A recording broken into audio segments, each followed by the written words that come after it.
At 4 hours, the Mojave Desert is a silent expanse of black sand under a heavy, cold, and tense sky. Within a small forward operating base, United States Marines are meticulously preparing for what appears to be a simple training mission. But tonight, that assumption of simplicity is scheduled to vanish completely, shattered in only a matter of seconds.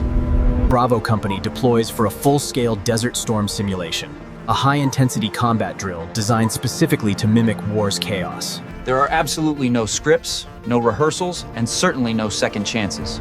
The mission? Navigate Grid Delta 4. They must secure a high-value weapons cache, then return to base before the sun rises. Instructors call this routine.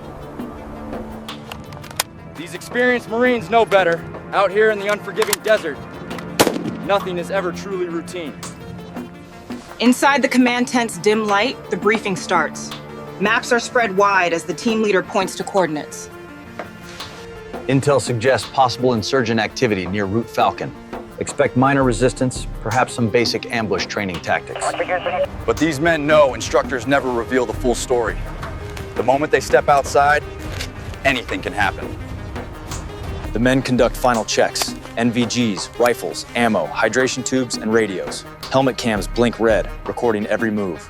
This exercise streams live to instructors miles away, who monitor heart rates, accuracy, and crucial decision-making response times. This demanding simulation is not just about fighting. It is ultimately about thinking clearly while under immense pressure. By 05:15, the convoy is finally ready to roll. 6 Humvees advance into the open desert, their engines growling. Dawn's first light is barely visible.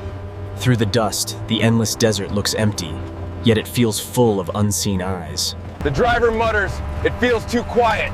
The squad leader replies, "Quiet usually means we are walking into something." At 0530, the convoy enters a narrow canyon with tall ridges, a perfect kill zone. Suddenly, a thunderous blast.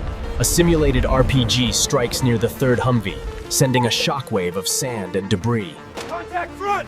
Contact front! We are taking heavy fire, send support! Roger that, engaging targets now. Simulated gunfire rattles across the canyon. Red tracer rounds streak through the air. The ambush has officially begun. Marines scramble for cover, returning fire from behind their vehicles. The air is thick with gunpowder and hot metal. Alpha 3-1, we are completely pinned down. We are taking heavy simulated fire from the high ridge.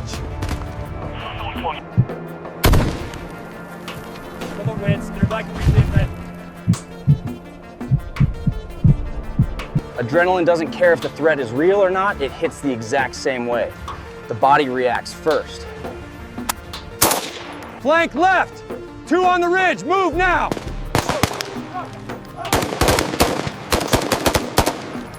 Boots dig deep into the sand as they move across the canyon floor, staying low, breathing heavy, moving fast. Overhead, a small simulation drone buzzes, tracking the Marines' positions and feeding live data to the instructor's control room. Every single second of their movement is being analyzed. Linger too long in the open, the system marks you hit. The goal isn't just to survive this drill.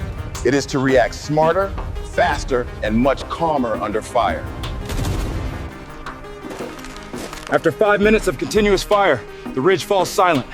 The team regroups. All clear! But the relief is short-lived. A second explosion hits from behind. Rear contact! They flanked us! This complex ambush was never just one single wave. The entire attack was layered and designed to test them.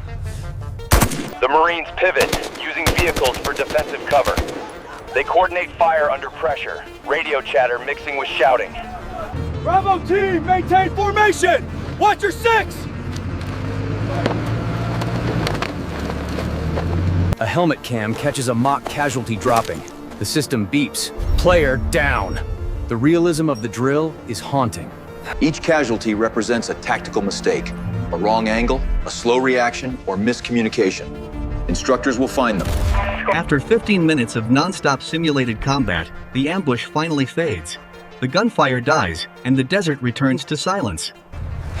All hostiles neutralized. The ridge and the rear are now secure. Ridge and rear secure. The convoy regroups, counting virtual casualties.